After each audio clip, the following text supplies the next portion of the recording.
শুভ সকাল বন্ধুরা, সবাই কেমন আছো? নিশ্চয়ই খুব ভালো আছো, আমিও ভালো আছি।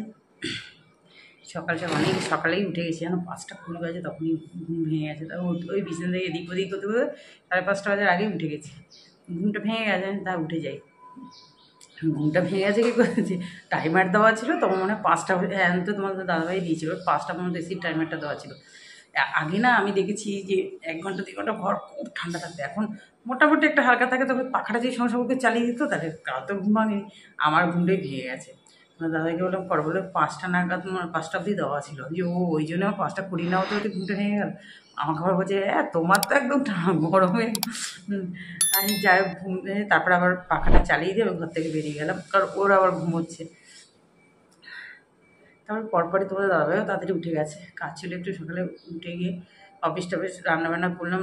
আমাদের এখন জবা গাছে জানো তো আজকে একটা মাত্র ফুল ফুটেছে, হয়ে গেছে ফুল ফোটা। ওর যা তখন 11টা 12টা করে করে দিত, আমি কদিন পুজো দিতে পারিনি, তোমাদের দাদাভাই দিয়েছে, তখন তো আরও বেশি বেশি ফুটতো।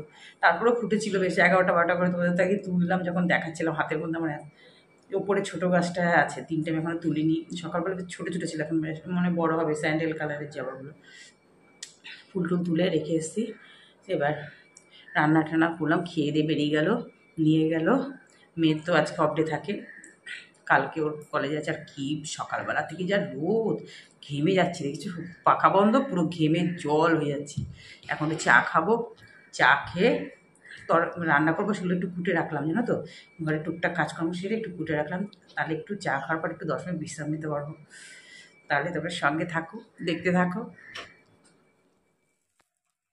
এই দেখো মাছগুলো সব ভেজে নিলাম, মাছের ঝোল করবো। এই যে কালো জিরে ফোড়ন দিয়ে দিচ্ছি। আজকে একটু হালকা মাছের ঝোল করব, কালকে একটু যেহেতু রিচ হয়েছে, আজকে একটু হালকা, এরমভাবেই খেতে হবে।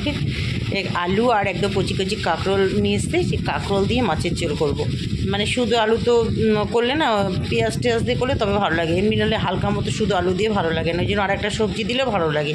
আলু কাঁকরোল সুন্দর করে ভেজে নিলাম, দিয়ে এবার একদম কাঁচা লঙ্কা দিয়ে মাছের ঝোলটা করব, সঙ্গে একটু লেবু নিয়ে নেবো, দারুণ লাগবে। জিরে বাটা, নুন, হলুদ আর কাঁচা লঙ্কা, টমেটো, বাস এই হচ্ছে মশলা, দিয়ে দিলাম। সুন্দর করে ভালো করে নাড়াচাড়া করে দিই। কষানো হয়ে গেল দেখো আমার, এবার একদম জল দিয়ে দেবো, আর একটু জল দিতে লাগবে, একটু যেহেতু ঝোল হবে।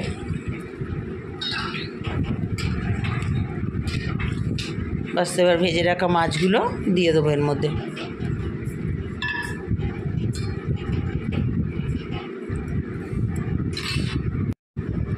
তারপরেই দেখো দুটো মানে 4টে রুটি করে নিয়েছিলাম। এই যে একটু তরকারি, বাটি চচ্চড়ি, সেটা দিয়ে আমি আর মেয়ে গরম গরম টিফিন করে নিচ্ছি। আর এই রুটিগুলো যে কালকে লুচি করেছিলাম, সে ময়া মাখা আটা ময়দা দিয়ে দারুণ লাগে এগুলো দিয়ে খেতে। টিফিন তো খেয়ে নিলাম, খেয়ে খাওয়া হতে হতে আমার মাছের ঝোলও হয়ে গেল। বাস এবার একটু ধনেপাতা দিয়ে দিলাম, মাছের ঝোল আমার কমপ্লিট। এরকমভাবে মাঝে মাঝে কাঁচা লঙ্কা দিয়ে এরকমভাবে মাছের ঝোল করে খেয়ে দেবে, ভীষণ ভালো লাগে। ওদিকে ভাতও হয়ে গেছে। একদম ফাইনাল লুক দেখো, গ্যাস অফ করার পর একদম পুরো কাঁচা লঙ্কা, কোনো রকম রেড চিলি না এটাতে। তারপরে দেখো ভাত আবার নামিয়ে আবার করছি, কড়াতে একটু কালো জিরে ফোড়ন দিয়েছি, পেঁয়াজ, কাঁচা লঙ্কা, নুন, হলুদ দিয়ে, আর এই যে থোরটা ভীষণ কচি, জানো তো, থোর না কাটার সময় বোঝা যায় যে থোরটা ভালো হবে না খারাপ হবে। ওই যদি মানে খুব সফট হয় তাহলে বোঝা যায় থোর ভালো হবে। এটা খুব সফট ছিল থোরটা, মানে কাটতে কষ্ট হয়নি। একটা থোর না ভীষণ শক্ত মতো, কাটতে হাতে পেঁচিয়ে পেঁচিয়ে করে, ওটা তো ভালোও লাগে না থোরটা। তবে থোর একটু কেটে না নুন দিয়ে মেখে রাখলে থোরটা আরও নরম হয়ে যায়। আর ভীষণ কচি ছিল থোরটা, খুব ভালো ছিল, একটু নুন মাখিয়ে রেখে দিয়েছিলাম। বাস দেখো, আর ওই জন্য একটু অল্প নুন দিলাম এখানে, একটু হয়ে যাবে, ঢাকা দিয়ে দেবো এটা। তারপরে আবার ঢাকা খুলে একটু চিনি, মাঝখানে একটু চিনি দিয়ে দেবো, একটু মিষ্টি মিষ্টি হলে এগুলো ভালো লাগে থোর ঘন্ট। এই যে দেখো একদম সিম্পলভাবে থোর ঘন্ট করলাম। থোর ঘন্ট বলো, থোর চেচকি, থোর ভাজা, যাই বলতে পারো। এগুলো খাওয়া তো ভীষণ ভালো, উপকারী জিনিস। আর থোর মোচা এগুলো তো আমরা খুবই খাই, দেখবে। তারপর কালকে লোটে মাছটা ছিল একটু, সেটা একটু গরম করে নিচ্ছি, একটু ঝুরি ঝুরি মতো করে নিচ্ছি। এটা খেতেও আজকে ভীষণ ভালো লাগবে।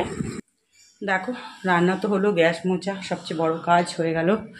তারপরে বেসিন পরিষ্কার হচ্ছে, এখানে বাসন এগুলো শুকিয়ে গেছে বলে গুছিয়ে রেখেছিলাম, ওগুলো এখন সব গোছাবো। কী রোদ মারাত্মক আজকে, ঘরের এক্সট্রা কোনো টুকটাক কাজ ফ্রিজটা পরিষ্কার করা দরকার ছিল, কিন্তু ওটা সকালে ছাড়া হবে না, এখন করবো না। এখন মেয়ে স্নান করবে, তারপর আমি করবো। দেখো সেই ছোট্ট গাছে আবার ফুল ফুটেছে, 3টে, রোজই ফোটে, মোটামুটি ফুটছে, কালকে একটা ফুটবে। এই যে কি ভালো লাগে তুলতে, দেখেছো? কালকে 2টো ফুটবে, এখানে একটা আছে। আর কিরকম ঘাস হয়ে যাচ্ছে, এই পরিষ্কার করেছে তোমাদের দাদাভাই, দেখো।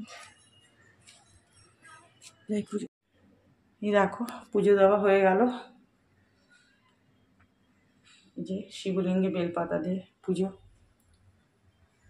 একটাই লাল জবা ফুটেছে আজকে, বজরংবলীকে দিয়ে দিচ্ছি, আর ওখানে স্যান্ডেল কালার জবা দিয়েছি। কি গরম বাবা! এই দেখো পুজো দিয়ে, এত রোদ আজকে, দেখো তেজ দেখো রোদের। পুজো দিয়ে এসে না, মানে ওপরে ঠাকুর ঘরে তো মারাত্মক গরম। একটু এসে 10 মিনিট শুয়েছিলাম, তারপরে না খেতে দিই, 2টো বেজে গেছে, 2:10 হয়ে গেছে। এই যে থোর ভাজা, তারপরে একটু লোটে মাছ ছিল, দেখলে তো গরম করে নিলাম। আর মাছের ঝোল আজকে আলু, কাঁকরোল, টমেটো, কাঁচা লঙ্কা, ধনেপাতা দিয়ে চাটনি নিলাম, পাঁপড় নিয়ে নেবো এখান থেকে। তার এখন খেতে বসে যাচ্ছি। 6টা বাজতে 10, ছাদে চলে আসলাম। ওই যে জল ভরছে, গাছগুলোতে জল দেবো। কি গরম আজকে সারাদিন, দেখো আকাশটা। দুপুরবেলা একটু মেঘলা মেঘলা হলো, ভাবলাম বৃষ্টি হবে, কিচ্ছু হলো না। গুমোট গরম ঘরের মধ্যে, জল ভরে গেছে। Good evening friends. আজ এখন মেয়ের ঘরে এসে বসলাম, কেন বলো তো? প্রচণ্ড গরম তো আজকে, মানে গা ধুয়ে সন্ধ্যের থেকে পুরো গাছে জল দিতে দিতে, তারপরে হাঁটলাম একটু, 2-1 বার একটু এরকম করে হাঁটবো, কি একটা গাছের পাতা নড়ছে না, এত গরম কি বলবো, পুরো ঘেমে গেছি সন্ধ্যের থেকে। এসে এই ঘরটা একটু বসে, এখানে পাখা চলছে, মানে পাখা ছাড়া থাকা যাবে না। আর এদিকে জানাগুলো খোলা তো, সোজাসুজি পুরো একটু হাওয়া আসছে, এই জন্য এই ঘরটা একটু বসলাম। ওর কাজ করছে, আজকে এখানটায় বসে আমি। এই যে একটু চা করে নিয়ে এসেছি, এটা তো যেহেতু একটু নেশা আছে, খেতে হবেই। চা বিস্কুটটা খেয়ে তারপর ওকে একটু টিফিন দেবো, আমি একটু পরে মুড়ি টুড়ি খাবো। ভালো লাগছে না, ভীষণ গরম লাগছে। দেখো চুল কোথায় বেজে তুলে রেখে দিয়েছি, এত গরম পড়ছে। কি বলতো, যখন বৃষ্টি দেবে একদম ভাসিয়ে দেবে, একদম একদম সারাদিন প্যাচপ্যাচানি বৃষ্টি, মানে মিডিয়াম বলে কিছু নেই, যে মাঝারি একটু বৃষ্টি হোক, রাতের দিকে একটু সেই সব বলে কিছু নেই। নয় ভাসিয়ে দেবে, নয় গরমে কষ্ট দেবে। আর যখনই বৃষ্টি হবে না, এই দুপুরবেলা আজকে না, তাই 3:30-টের পর থেকে এত ভ্যাপসানি গরম, মেঘলা মেঘলা করে মনে মনে হয়তো বৃষ্টি হবে, পুরো ভ্যাপসানি গরম করে দিয়েছে, তখন থেকে বেশি কষ্ট হচ্ছে।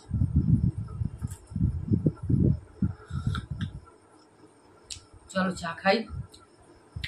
রান্নাঘরে দুধ বসিয়ে এসছি, সিম করে এসছি যদিও, আবার পরে তোমাদের সামনে আসবো। বন্ধুরা চলে আসলাম বেডরুমে, খাওয়া দাওয়া সব হয়ে গেছে, গিয়ে একটু ছাদে হাঁটাহাঁটিও করছিলাম। ছাদে বিকেলে তো একটু সন্ধ্যেবেলা যখন হাঁটছিলাম, একটু মানে হাওয়া, গাছের পাতা নড়ছিল না, তোমাদের বললাম। তবে এখন একটু হালকা হালকা নড়ছে, মাঝে মাঝে একটু বিদ্যুৎ চিলিক চিলিক মারছে। আমি বললাম বাবা কী হলো, বৃষ্টি হবে নাকি? তোমাদের দাদাই বলছে কালকে তো আপডেট দিয়েছে, কালকে দিনে কেউ একটু বৃষ্টি বৃষ্টি হবে না। এই হ্যাঁ, ওটাই ভালো পারে সব থেকে। রাতের দিকে একটু বৃষ্টি হয়ে সকালে উঠে পরিষ্কার হয়ে যায়, তা না। বললাম না দুপুরবেলা গুমুট হয়েছিল, মেঘ, মানে 3:30-টের পর থেকে দেখলাম মেঘ করেছিল, বললাম বৃষ্টি হবে, কিছুই তো হলো না। তা এখন বেডরুমে চলে আসলাম, না শান্তির জায়গায় চলে যায় বাবা, আর ভালো লাগছে না। যতই হাওয়া দিকে আস্তে আস্তে হাওয়া দিচ্ছে, যখন একটু হালকা হাওয়া দিচ্ছে তখন বেশ হাঁটছিলাম, ভালো যায়। আবার হাওয়াটা যখন একটু বন্ধ হয়ে যায় আর গরম লাগছে। এই যে এসে চুল টুল বাঁধলাম, বেঁধে একদম বিছানায় উঠে গেছি। তাহলে বন্ধুরা আজকের ভিডিওটা এত পর্যন্তই, ভিডিওটা শেষ করছি আজকে এখানেই। তোমরা সবাই ভালো থেকো, সুস্থ থেকো, তোমাদের সাথে আবার দেখা হবে নেক্সট একটা ভিডিওতে। আর যারা যারা আমার ভিডিওটা এখনও দেখছো, ভিডিও দেখছো অথচ সাবস্ক্রাইব করোনি, তারা খুব খুব তাড়াতাড়ি সাবস্ক্রাইব করে পাশে থেকো। টাটা।